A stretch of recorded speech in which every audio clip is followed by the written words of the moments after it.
Okay, so this is the end. I mean, it's not the end yet, but this is the last bit. So now we have to harvest the fruits of our hard work in the previous lecture of deriving these dispersive representation. So I'll just remind you that the AKQs were the Wilson coefficients, and maybe it's useful to remind ourselves how they relate to the operator. So A00 is the coefficient of the supersymmetric f to the 4, which we could also translate into being a trace of 4 derivatives on z to the 4, because we're bootstrapping the scalar amplitude. And after that, you know that these operators correspond to trace d to the 2k plus 4, no, not 4, 2k f to the 4, which is trace d to the 2k plus 4 z to the 4. Okay, so the f to the 4 already contains 4 derivatives. All right, just to keep in mind what we're bootstrapping. We talked about bootstrapping ratios of coefficients. One argument from this now is that this f of j of s, which is something we could loosely speaking think of as a spectral density, it knows about the spectrum of the theory. We don't know what that function is a priori if we don't know the UV theory. We just know that by unitarity it's something that has to be positive. But if I have some representation of my Wilson coefficients with some f of j, then if I multiply all the f of j's with some positive number lambda, then that's also going to be a valid representation. So that is one way you can directly see from this dispersive representation why we can only expect to bound ratios of couplings. The problem is projected in that if it works for one fj, one set of fj's, it would also work for them rescaled by a positive number. So that was one motivation different from what I gave in the introductory lectures of why we bound ratios. And then I argued last time that A00 had to be the largest coefficient, so it was natural to bound all the other coefficients in units of that. So we bound these A bar ratios, which is AKQ over A00, and we saw that they had to lie between 0 and 1. But we can actually do a lot more than that. When you have a representation like this, you can think about all the different coefficients that you have. They're given in terms of some functions fj that have to be positive. But for all k's and q's, it's the same set of functions that appear there. So that tells you that these coefficients shouldn't be completely independent of each other.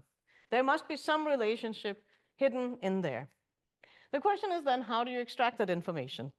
So there have been different approaches to extracting bounds from this.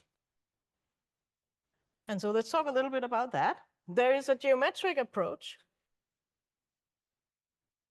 And that geometric approach is put forth in the paper called the EFT-hedron. If you spell it with a hyphen on Inspire, it gives a unique solution. So you can find it this way. This is by Nima Kani-Hamed and Yutin Huan and other Huan. So this is this set of authors. And so that should point you in the right direction for that. And that geometric approach is basically saying when you have set of coefficients like this given by some positive definite set of functions, then the matrix of these coefficients has to be positive definite, meaning that all the determinant of all minors have to be positive. So in particular, an example of these type of bounds is that the matrix of A00, A10, A10, and A20 has to be positive definite. That means this. Each of them is already, so all the 1-by-1 matrices we already know are positive, but the 2-by-2 matrix also has to have a positive determinant. So this translates into the statement that A00 A times A20 minus A10 squared has to be a positive or non-negative quantity. And so I can also rewrite it in terms of my Bart quantities, which then says that A10 squared bounds the other quantity, namely A20 bar, from below. Okay, by dividing through by A00 squared. But I also know from my very basic relations that I showed you at the end of the previous lecture that A20 is bounded from above by A10. So now I have something that I can directly draw in a plane of the A10 bar coefficient and the A20 bar coefficient, so two of the lowest coefficients in the story. And it says that A20 always has to be below the diagonal. We already know they can at most be 1, these ratios. And then the quadratic is this one. And now we have this wedge, which looks somewhat like the wedges we had in the abelian theory before. But this is one that now has to hold in this theory of supersymmetric Yang-Mills. Okay, so this says that this theory here is the allowed region. And anything out of this in this plane is not allowed. Okay, so that was a very easy set of bounds to get. What this doesn't tell you if this bound would be optimal. Could we do any better than this? So we could do our sort of baby primal bootstrap and say, do we know what kind of theories lie in here?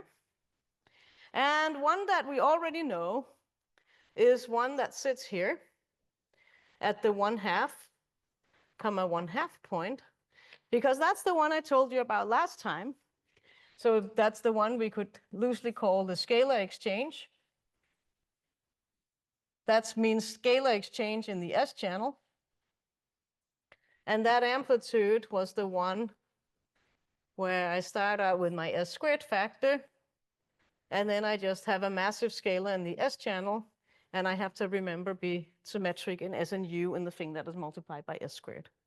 That amplitude here with mass 1 relative to the gap sits right here. So we can call this the scalar exchange amplitude after this one up here. And then if I allow the mass of this thing to vary and become bigger than my cutoff 1, then this will trace out a different parabola, which is also the one we saw last time. And so that gives us this blue region. So this is the blue region that are linear combinations of scalar theories with different masses.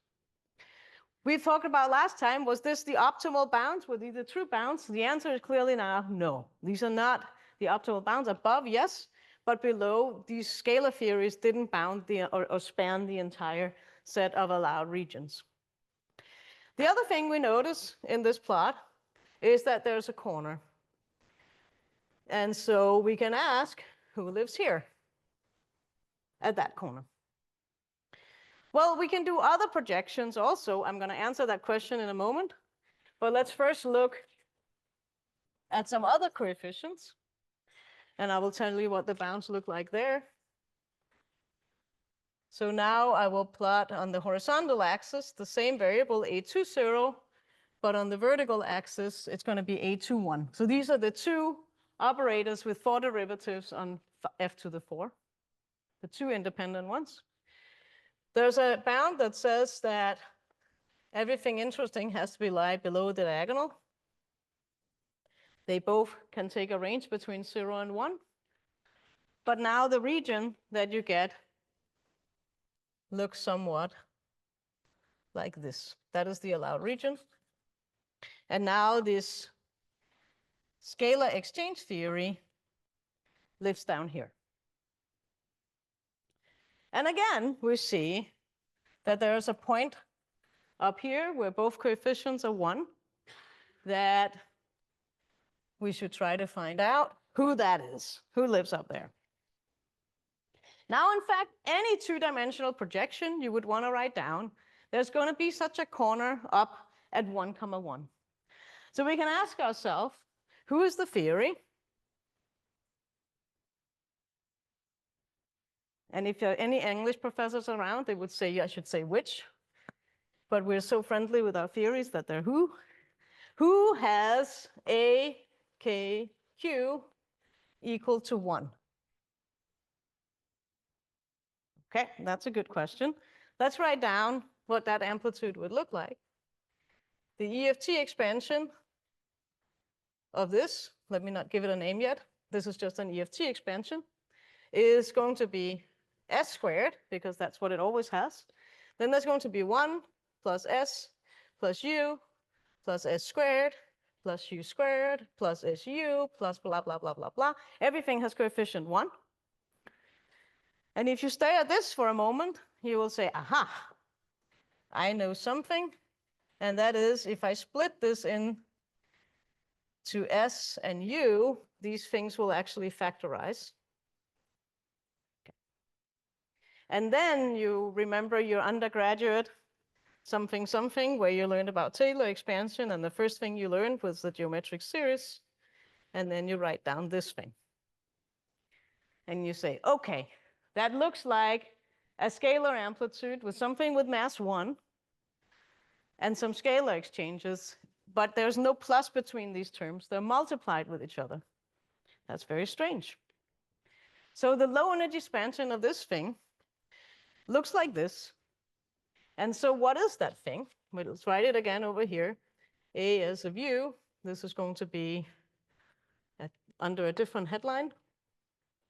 So this will be called s squared, 1 over s minus 1 times 1 over u minus 1. If I ask myself, what is this amplitude? Then I see it's something that has mass 1. Remember, 1 is just some scale we set for the mass gap. So here's s, here's massless. Here's some scale, lambda, which is 1. And then we could have stuff at mass m. But it's something now that sits here at the scale that we call 1, the EFT scale. OK, so let me go on the s pole. S equals 1 pole. And I'll look at the residue. Well, the residue of this thing is going to be 1 over 1 minus u. That does not look like a Legendre polynomial. And it is not a Legendre polynomial. It's a sum over Legendre polynomials. Oops. It's a sum over Legendre polynomials. So this tells you that you can only get a sum over Legendre polynomials to sum to something like this in case you have an infinite sum of them. So this is some kind of weird model where at 1 mass, I have simple poles, but they correspond to having a sum of spins that involve all spins in such a way and weighted with couplings in such a particular way that it adds exactly up to 1 over 1 minus u. So for that reason, we call this amplitude the infinite spin tower. Very inventive. So infinite spin tower.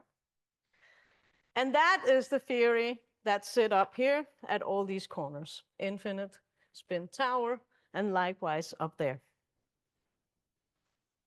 Now that is what you get when you sit exactly at the gap, but I can push my mass up. And if I push my mass up, then I will trace out, and let me do it over here. Then I will trace out exactly this lower line. This lower green line here is the infinite spin tower model with a mass m squared greater than or equal to 1. Traces out that line.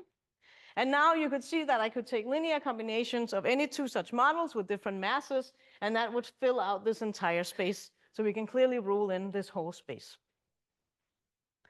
But that's not the only thing that lives there. There are other things that are more interesting. Now you may say, this kind of sounds bad. I don't see anything in nature that has an infinite spin tower. And we sort of think that such a theory with an infinite spin tower is not a good theory. But there's nothing formally in our assumptions here that would rule it out. It sort of sits at the boundary of our allowed space, and it just creates that point. Okay, so that is that infinite spin tower that sits there. Yes? Why you can write down that metric and yeah, it's not good. Why can I write down this? No, that matrix.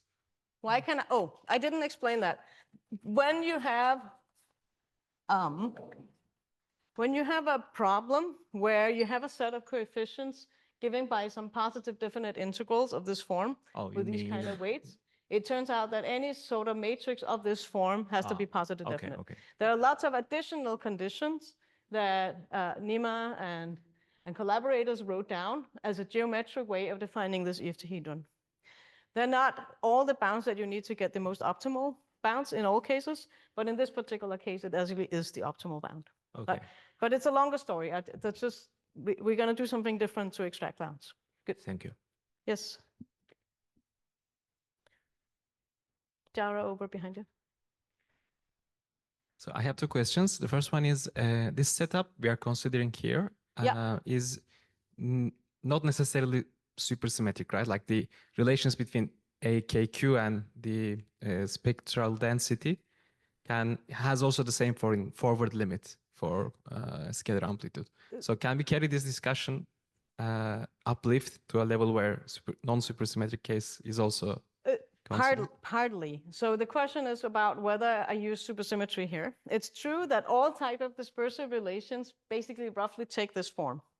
It may be with slightly different coefficients instead of just a VLQ. It could be some linear combinations. And that means that it's not always positive definite. That's what happens in the abelian scalar model. Okay, so it takes this form. But what I have written down here relies on supersymmetry. The type of bounds I'm getting when we derived this, that just used that bound up there that had some supersymmetry in it. When I wrote down, when I concluded that A00 was the biggest coefficient, I used the crossing relations, which came from supersymmetry. When I extracted all the Wilson coefficients, I had that +3 in the denominator. That used supersymmetry. That was relying on the overall amplitude having an S² factor in it that I could factor out. So we use supersymmetry in many different places here. The fact that I'm talking about bounding coefficients of gluon scattering, I'm doing it with a scalar amplitude because that means I just have Legendres. I don't have Wigner-D functions. There are many places where SUSY has a very important role in the story. You can relax some of it, but let's not do that now. Okay, very clear. The second question was just to lay out all the assumptions. We are also ignoring the high energy loops here, right? Like, because in principle, you could also get branch cuts. Okay, so we are not ignoring loops of massive states that could create, that are integrate, whose masses are integrated out to give the low energy expansion. Those can be included, and we included them in the derivation, and they would give contributions to the FJ.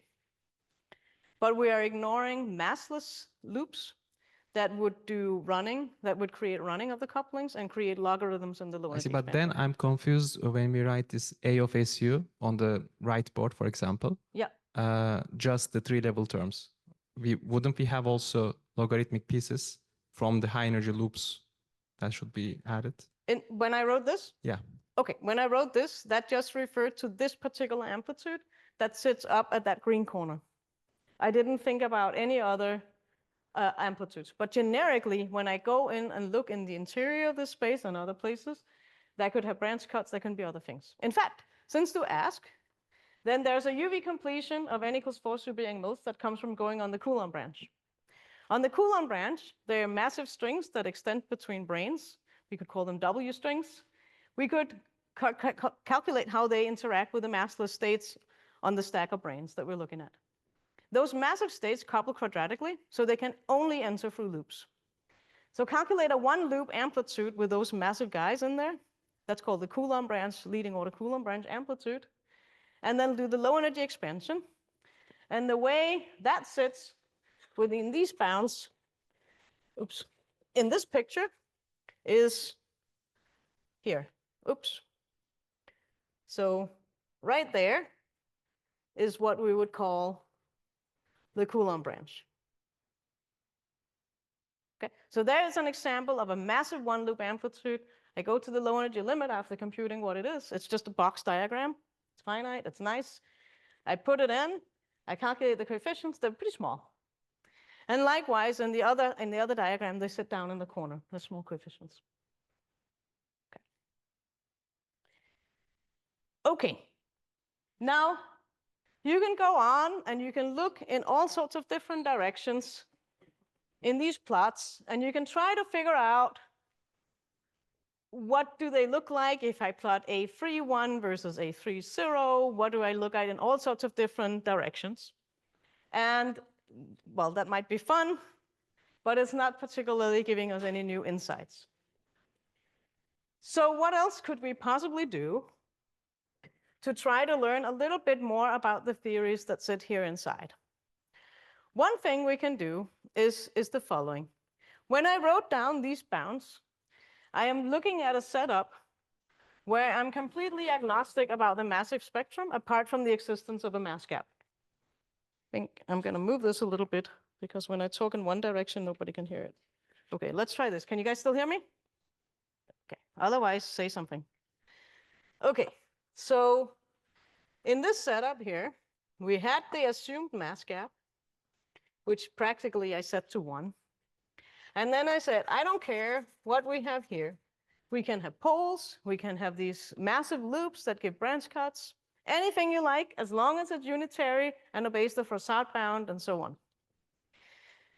That gives these type of bounds that we set here. How do we compute these bounds? Well, I gave you one example, which from these geometric approaches, but more generally, what we do is the following. It's a longer story, so I won't go into that in detail, but I'll just sort of tell you the idea. That you start with this dispersive representation. Then you go from there to reformulate an optimization problem. So think of it as some kind of optimization problem where basically I say, if I know one of these coefficients, let me try to point to a drawing of it. Come here.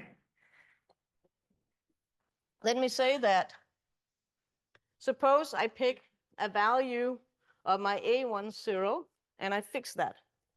Then that tells me something, that even if I don't know these fj's, I know that the other coefficient, A20, can't be completely independent of the A10 because it relies on the same positive functions that sit in there, or distributions. So it must be that when I fix this guy, I can't freely vary the A20 between 0 and 1, as I naively could have. And so you reformulate this into an optimization problem where you then end up saying, what is the maximum allowed value of A20 for a given choice of A10? And then you can compute the upper and lower bound. And in fact, that is how this bound that I can draw here, this blue bound, that is how that was computed. So it's a numerical bound. Now, to set this whole up, it's another lecture.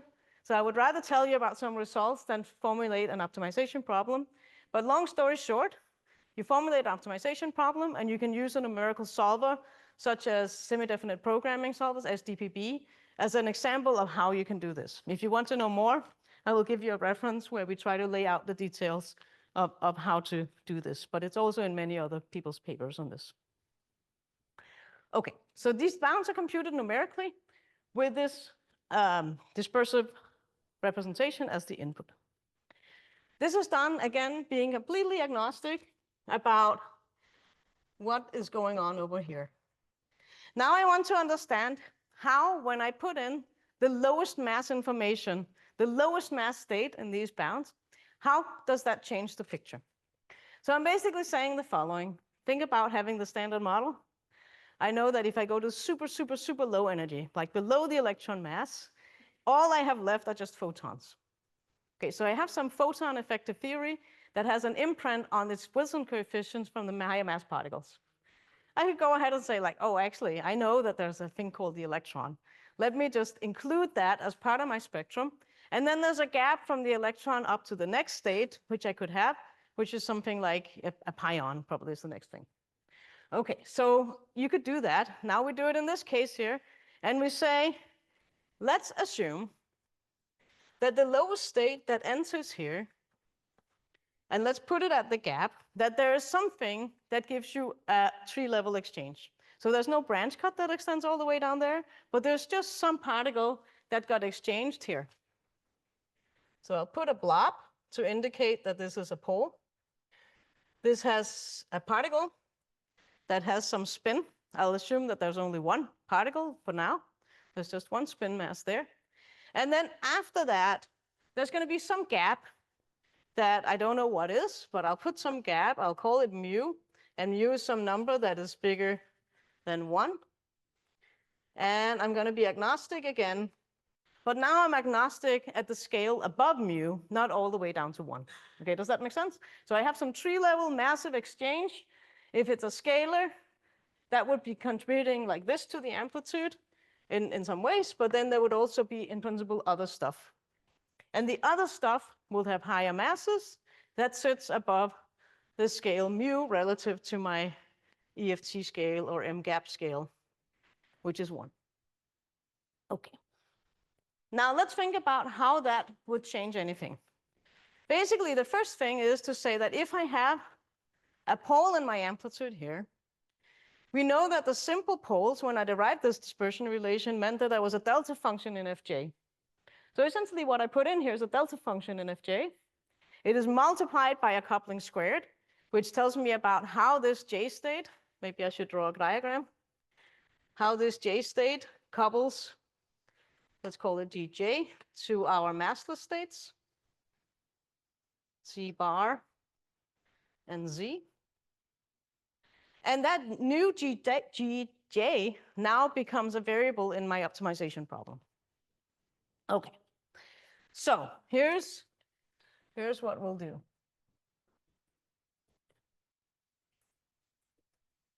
Well, we won't do much if I can't move the board. Here we go.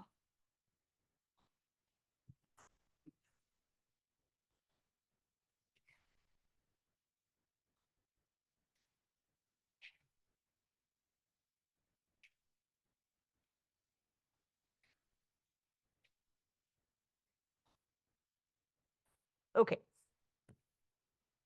All right. So now we go get rid of this setup with the generic or so-called universal bounds that came out of this. And then we go to this more specific set of bounds. Now, I didn't tell you what spin I put here, so let's take a look at that. And we'll ask the following question. What is the maximum allowed value of the coupling of this state to the maximum values when you vary these different values of spin? What is the max allowed value of these? That we can put into the optimization problem and ask about. And one thing I already know is that if I took J to be 1, 2, 3, etc., anything that is not spin 0, then I knew from our discussions in the previous lecture that that would violate the Froissart bound if there was nothing else, right? So that would mean that if I put that in, and then I start pushing mu up to infinity, I should find that this is ruled out.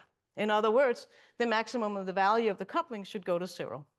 So for these values of the couplings, the max of Gj squared should go to 0 as I push the cutoff to infinity. That's saying that I just have some theory with a single spin J that is not a scalar. And I know I'm not allowed to have that because it violated the Froissart bound. So it should go away. And indeed, you see that this happens. So this indeed is the case.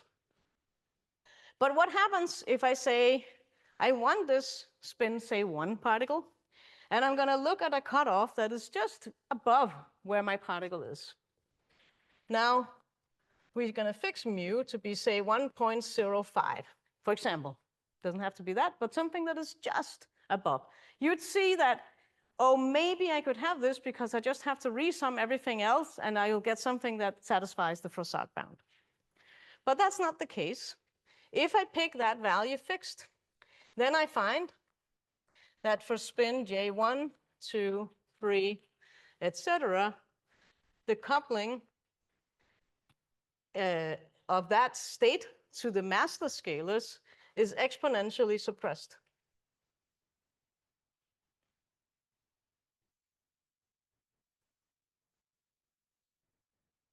What exactly do I mean by that? What I mean is that if we take these bounds that we are going to compute numerically, in order to compute bounds, we need to do some finite quantities. I can't have an infinite sum. So I will cut off my spin table at some high spin. That's trivial. But I also have to look at my constraints. and cut them off and only include finite number of constraints as I go up in the derivative expansion. When I say these couplings are exponentially suppressed, that means that as I include more and more constraints in my optimization program, from going up to higher and higher derivative order, these decrease exponentially fast. So what does that say? It says that having a lowest mass state in the theory that is not a scalar is not allowed. So the lowest mass state on a lone, lowest mass state cannot be a single spin j with j not being 0. But if j is 0, that it's a scalar, then it's allowed. There's no exponential suppression. It just saturates at some finite value. Okay, so what does that do? It motivates that now we know that the problem we should look at is not just the spin j state, but the lowest state that we should put in should be a scalar.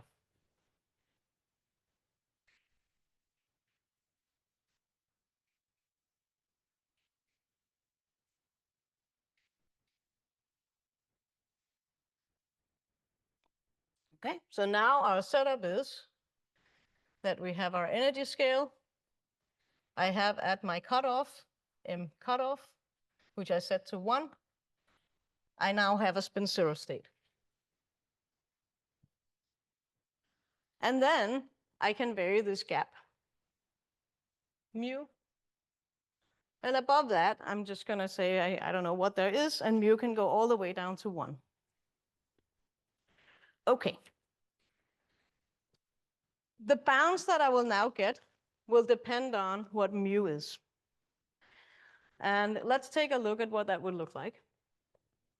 So we'll look at the simplest set of Wilson coefficients again, A10 bar and A20 bar.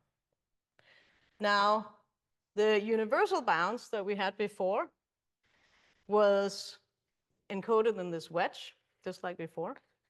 So these were the universal bounds. Okay.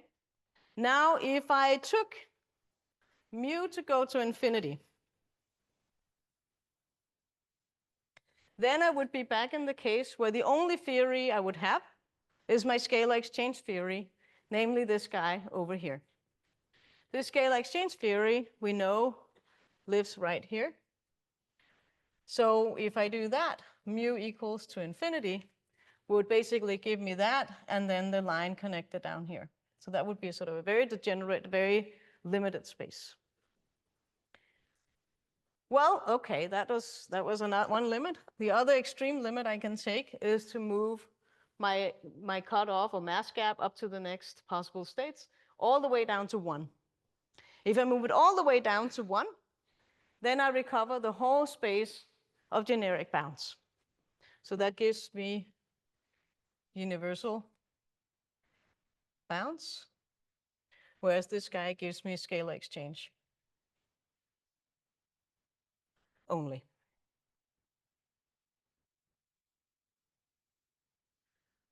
Okay. So now I have two extremes. I have one which is just this line, this half line, and then one that is in this entire wedge. Now that's interesting. What do I get in between? So for mu in between these values, I should get something that interpolate between those things. The shape of that could in principle be anything, but it turns out that the shape of that is interesting. Now let me try to draw an example of what it looks like. It looks like this, as the allowed region is now the yellow region here.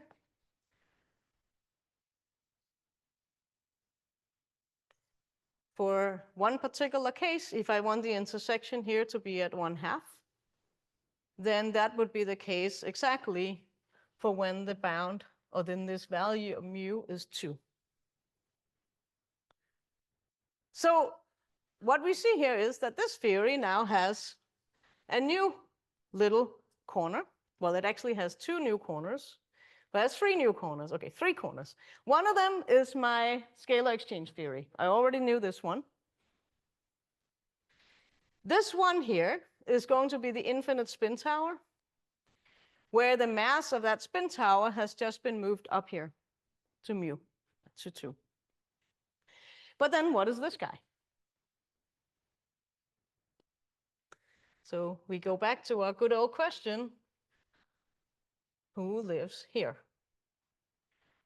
And now the question is, what is here? So let me, for this particular case of mu2 equals to 2, what are the values of these ratio couplings at that point of that cusp? The ratio of those couplings, A10 bar, turns out to be approximately 0.733, and A20 bar is roughly 0.66. Which theory has that? These do not. It's definitely not those. You could try to cross-correlate. Could it be some linear combination of those? Well, if you cross-correlate with other projection, it cannot be that either. Now there is an amplitude that has been hiding in the shadows all through this talk, and that is at some point, once in a while, I said I want to bootstrap the string. So let's see where the string is. Maybe you have a guess. Maybe I already drew it, but let's take a look. So when I say bootstrap the string, I should be more clear about what exactly I mean. So we're doing scattering of supersymmetric gluons and scalars, so on. So this is going to be the open string amplitude that we have to talk about. So the open superstring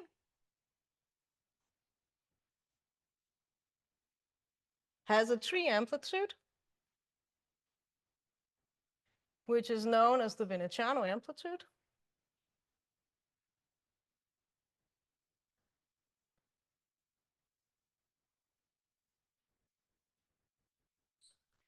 And if I go to the SUSY sector that we have been working with two scalars z and there are two conjugates, z bar, then that string amplitude of Veneciano amplitude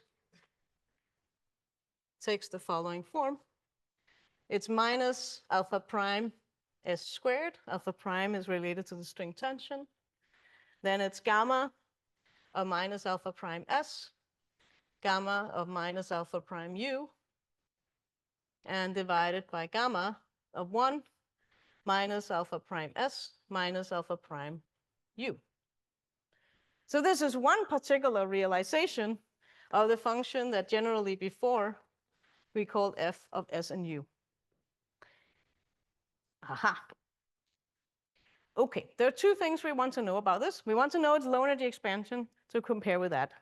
But first, let's talk about what the structure of this amplitude is and where it might have poles and what is the massive states that would correspond to those poles. Let's think about the S channel. So every time a gamma function is evaluated at a negative integer, it blows up or at 0. So this thing has poles. This has poles. Whenever S is equal, more specifically, whenever alpha prime S is equal to an integer. In other words, it has poles at S equals n minus n, plus n over alpha prime. Okay, so these are the masses of the state. N equals 0 is the gluon exchange. So that's our gluon scattering between these vectors. And in fact, that n equals 0 would be a gluon exchange, but it sits only in the U channel, because you can immediately see that if this gamma function gives you a simple pole at s equal to 0, the residue will vanish because of this s squared factor. So there's no pole at s equal to 0. And so in fact, we only have to look at the poles n equals 1, 2, 3, etc. So what is the structure of this?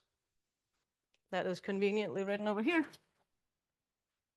The structure of this, written in our spectrum form, is the following.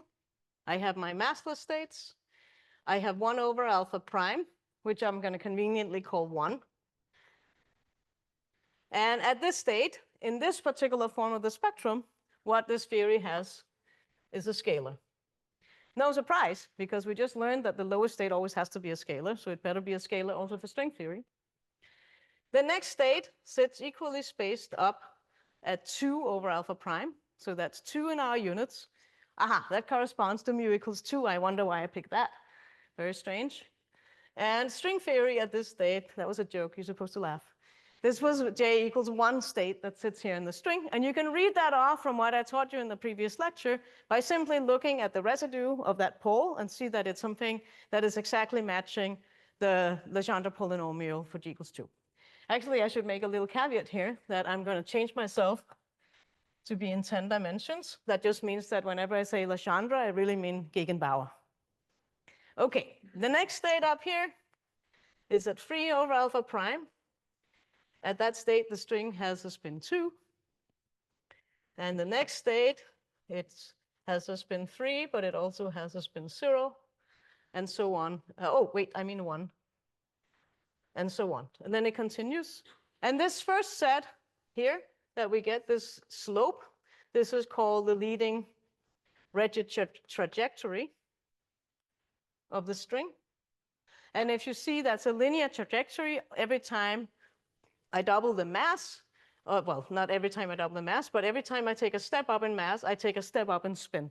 So that gives you a linear trajectory in the space of mass squared versus spin. Okay, so this would be something that we indeed could model if we took our spectrum over here, and at least as long as we keep mu below 2, then that should include the string. Sorry, can I have a question? Yes? So we set mu to 1/2, right? What if we change the mu to other value? There should I will talk about that later. Okay. Yeah, I will come to that. It's a very interesting question. I will talk about it at the end. What Okay. other values we? Yeah, very good. Sorry, Yes. can I just ask? Yeah. So here you're fixing, if you just do it regular Gegenbauers, as you were saying, the dimension can enter as a parameter, right? Like the dimensionality of your space time, right? You're Yeah, not, you yes. don't have to fix it. Can you do the same game where now I can do the D? same game. Okay, so there I skipped some steps. I'm going to be in 10 dimensions from the point of view of the partial wave expansion. But in 10 dimensions, maximal super Yang-Mills does not have any scalars. So what I think about it is the following. I'm in 10 dimensions. I have my gluon states in 10 dimensions. Now I restrict them to lie in a 4-dimensional subspace. And I label them in that 4-dimensional subspace using 4D quantum numbers. And then I can use 4D Sushi-Watt identities for the external states only to get them into that scalar sector. And I can use my whole machinery again. But once I use the partial wave expansion, the spinning states know about the bigger dimensional space. Okay. Does that Okay. help? Yeah, Great, thank you. Thank you. Okay. D equals 4 is not that different from this, but 10 is a little bit sharper. Okay, so what happens then is that we need the stick.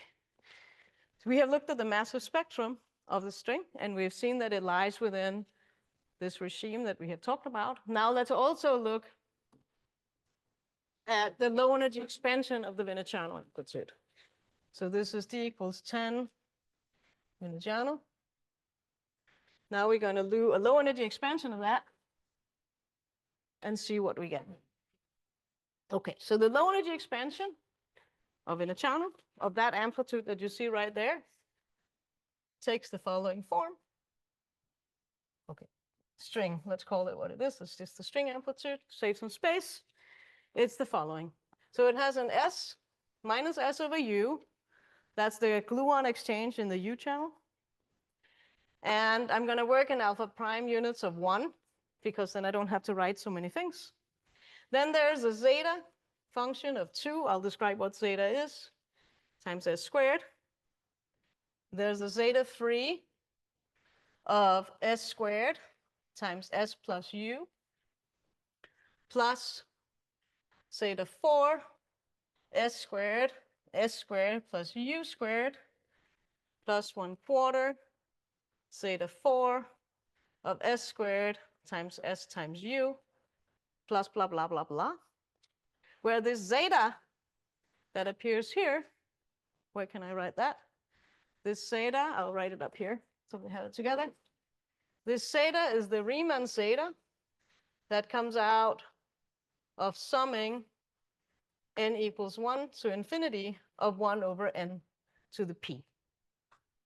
Okay, so it is well known then from your series class, wherever you learn series, that zeta 2 is the same as pi squared over 6. Zeta 3 is just a number that's not algebraically related to the other zetas. Zeta 4 is pi to the 4 over 90, and so on and so forth. All the even zetas are just powers of pi with some rational numbers. Okay, so from this, we can come back and we can ask, for the string, what is the string values of A1 0 bar and A2 0 bar? And we read off from over here that this should be zeta 3 divided by zeta 2. And you put it into your favorite calculator and find that this is 0.731 ... And this is zeta 4 over zeta 2. And that turns out to be a number which is 0.658 ... And then you compare that to what we found at the corner right up here. And that is something where the string sits right there at the corner. So even if you didn't know that there was something called the Venetiano amplitude, and you just did this, you play around with your amplitude, you do your constraints and sort of very physical assumptions of unitarity, you would have discovered a cusp in your bound or a corner in your bounds, and that should tell you that something interesting happens there, and that would have allowed you to discover a little piece of string theory. If you zoom in on this corner, you will see, as always with numerical bounds, things are not perfect, and you will see something that maybe lies around there. But as you increase the number of derivatives you can compute in the numerical bounds, these start to shrink and settle down at some point near the string. Okay. Now, let me also mention an important feature, which is that what I'm telling you about here is work done in collaboration with Justin Berman. Let me see.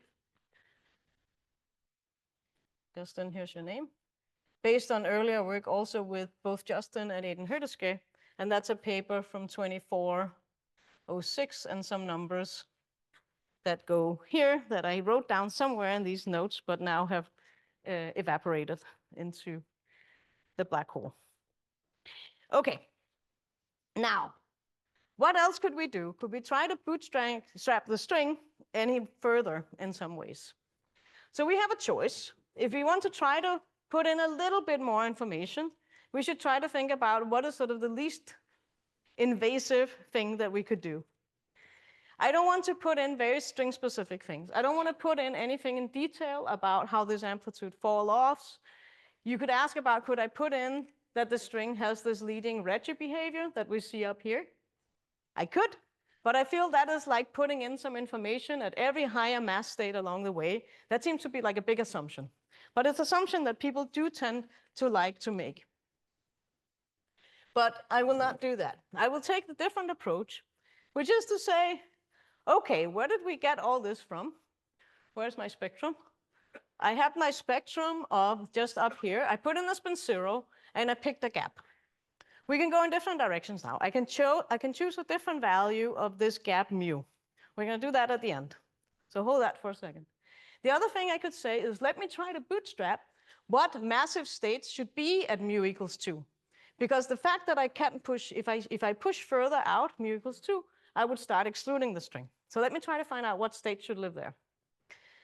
Another thing we could say is like, well, I'm not going to go up to that next state. I'm going to put in some information just about that lowest state. What else could I know about it, that spin 0 state? Well, what if I knew its coupling? So if you think about it phenomenologically, the lowest mass state is something that you could produce in your collider, and then you would try to figure out both its mass and its spin and its coupling. That seems like a reasonable thing in some kind of Gedanken experiment of putting in the coupling of the lowest mass state. So let's try to do that.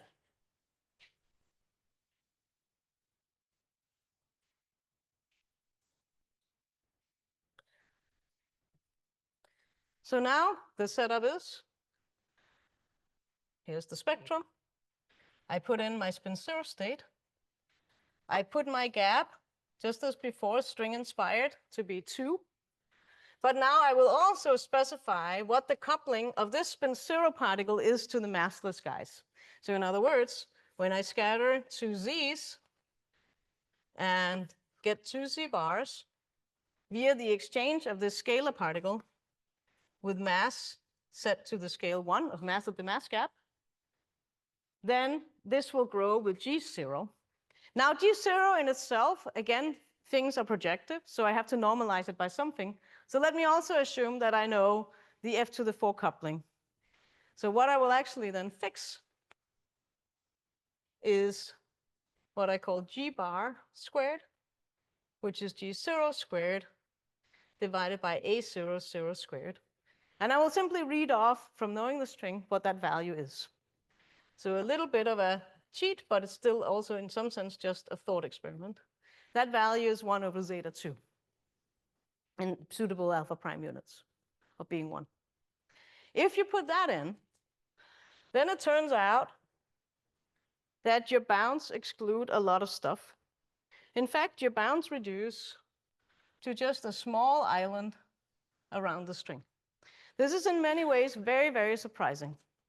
Let me try to zoom in to explain this a little bit better. So with this input, we get islands. And not only do we get a little island, we get islands that shrink as we include higher and higher terms in the derivative corrections in our numerical constraints. So islands that shrink around the string. So if in this coupling space, I had this original wedge, and I had the string, this is zoomed in, say the string was there, then now I get an island that at first may look like this. This would be an island for, say, including maybe 10 derivative couplings. Now we include 12 derivative couplings, the island shrinks. 14 derivative couplings, boom, shrinking, shrinking, shrinking, and we can go up to look at the island at an order about a 40 derivative is the highest we have pushed it to. And in that case, what you get is that these two coefficients get bounded to within less than about 1% of the string value. Okay, so this bootstrap is in many ways very strong. And this is very surprising. You think about that the theory, in some sense, should be sensitive to the entire spectrum of massive particles. The string, in principle, should know about all these massive particles. All we did was fix the lowest state. So this is very surprising that it places so many really strong constraints on the values of the EFT coefficients. Perhaps you think that is just an effect of looking at the lowest EFT coefficients. But in fact, for some subset of the coefficients, these bounds get even stronger as you go to higher and higher derivative terms. Again, something that to me, and from the usual way of thinking about low energy physics, is perhaps very surprising. And that's something that I think should have some nice applications in many, many other contexts. Okay. Yes? Are there couplings that are less constrained? So you were saying some of them Yes. also. Yes. So are there sort of free directions in this high dimensional space? They're not free directions, but the constants that are most sensitive to putting in a scalar are the AK zeros. So in this case, I plotted the AK zeros, but in some sense, the ones with the lowest Ks are the least sensitives. So it's very nice that we get the small islands even there. For higher K, they are almost, in the large K limit, they basically get fixed to the string value. Okay. The ones that are least fixed, the lowest one that is the least fixed would be something like 141, 142, A31, and so on. But even in those cases, do we find shrinking islands? But at this level, they don't get to this high precision, but they get, still to within, not above 10% for sure. I mean, it's still pretty good. But still shrinking. which Yep. is amazing. It's fun. It's fun. Okay. But we have some outstanding issues. I said, okay, I just took that string-inspired value of the cutoff before and set it to 2. What if I had not set it to 2? Or what if instead of fixing the coupling, I had done something different about maybe just putting in, you might feel that putting in the coupling and A00 is like a little too specific information. Maybe I should just go ahead and say, so I put in my spin 0. Maybe I can figure out what should sit at the next state. So let's try to think about that and say, okay, here I have my spin 0. At some other value of mu, I know that I should probably try to put something else. We could think of this as mu equals 2, but anything else. We find at that case that anything that is spin 0 or spin 1 is exponentially suppressed. So the only things that you're allowed to have here would be spin 0 or spin 1. Let's suppose that we only have one of them. If it's just the spin 0, then it's a little bit like just having two massive scalar theories on top of each other. Doesn't seem so interesting. So let's go for the interesting case with spin 1. Okay, so I'm going to put now a spin 1 here. And then I'm going to say that from that state up, I will look at nothing until I get to some new scale, mu prime. And above that, I'm now going to be agnostic. Now I'm going to ask the following question. What is the maximum allowed value of the lowest Wilson coefficient that we can bound, A10 bar, as a function of this new parameter, mu prime?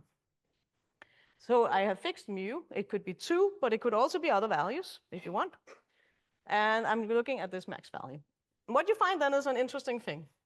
At first, it has some value that depends on what the mu is. And then the value that I will put here, by the way, is mu. So I vary this gap from down here and all the way up. It stays constant. And it stays constant, and it stays constant until all of a sudden it drops away and there's a corner. And so you ask, well, who lives there? So who is now at this corner? And by the way, where is this corner? This corner is roughly at 2 times mu minus 1. That's very nice, because if mu is 2, then 2 times mu minus 1 is 3. And I just have to point up here and say, oh, that's nice, because that follows the pattern in the string spectrum of where I'm supposed to be for the next state that I failed to put in. Okay? And in fact, the thing that lives close here is for the case of mu equals 2, then that red dot, the red dot, is for mu equals 2, where the string is. Aha. Okay, but what about mu not being 2?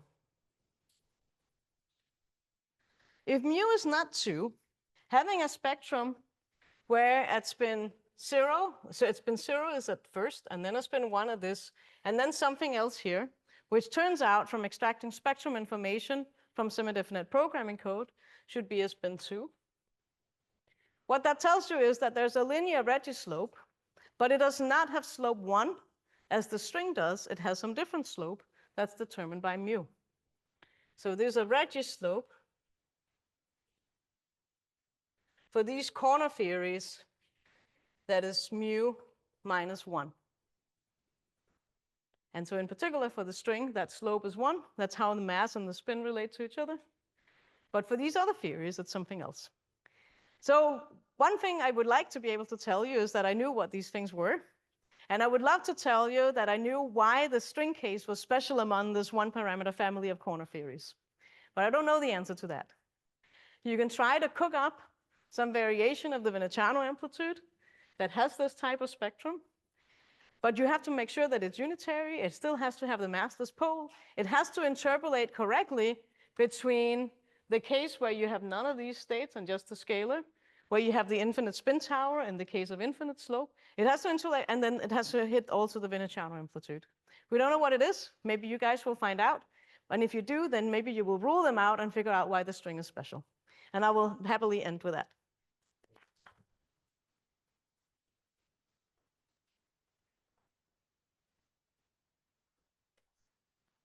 Thank you very much, Henriette, for an excellent lecture series.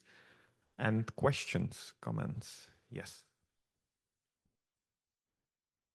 Okay, so I know that your exposition here relied a lot on supersymmetry. And then the question that's coming is, Yes, are there any prospects of doing something like this for at least some sector of the SMEFT, for example? yes. End of answer? Yes, I think there are things you can do, but you will not necessarily get access to all the Wilson coefficients in non-SUSY cases. One of the things that we have been curious about, and by the way, this will not have happened. None of this would have happened without Justin, who's right in the middle of everything and all right in the middle of this project. So thank you, Justin. This talk would not exist without Justin. And the beginning of this early project with Justin and Aiden Herderske would also not have existed. But one of the things that you can be curious about is this statement that how could it be that I just fixed the lowest scalar state and its coupling, and then I get these islands that really sort of uniquely seem to point out, well, uniquely numerically, right? That shrink around the string. That just seems like almost too good to be true. Is that an effect of supersymmetry really restricting the spectrum so much? Or is there something else at play? So we're interested in doing this for non-supersymmetric cases, and we'll look at that. I don't have an answer yet, That but I sounds think really there's stuff interesting. you can do. Yeah. Oops, sorry, hi.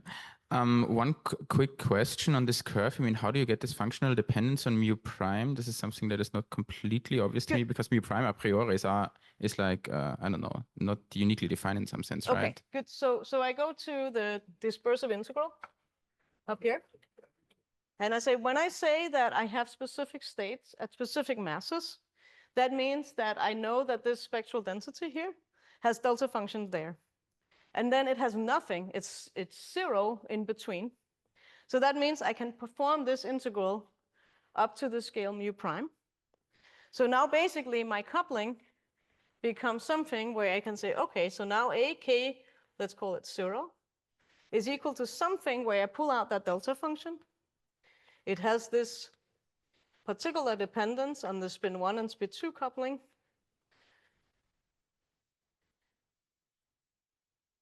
Plus dot, dot, dot. There are also some VLQs. Well, they're 1 in this case, so never mind that. And then what I have left, this is the first two terms. They come out of doing this integral where this has delta functions at those two locations. Okay.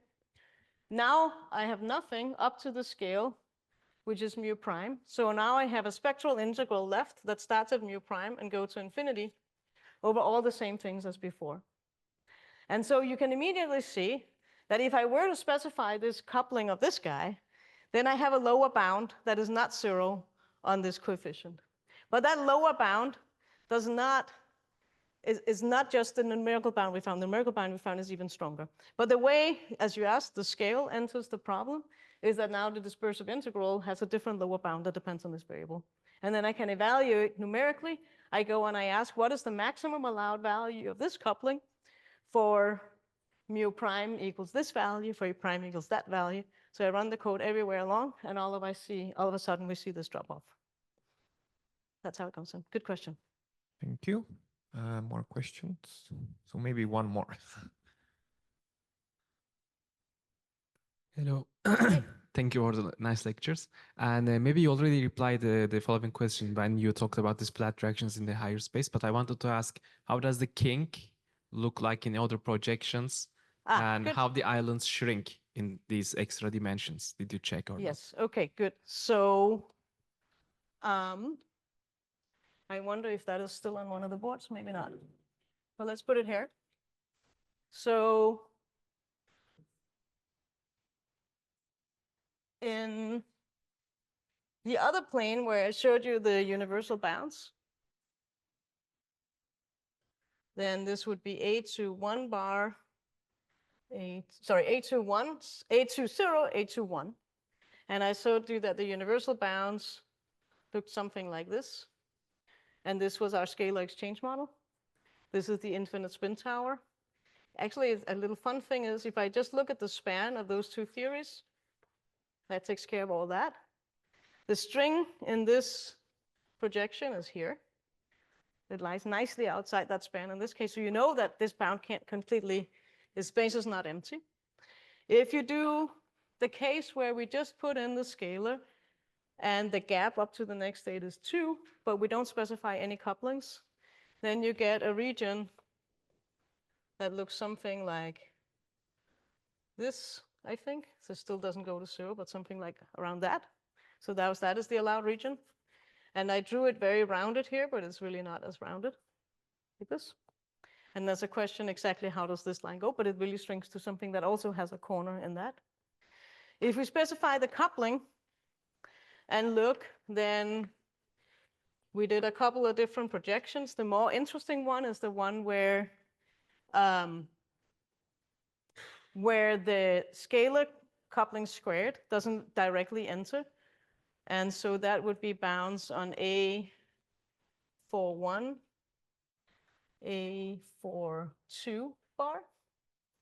And I mean, this coupling space is also, it's also just some generic wedge.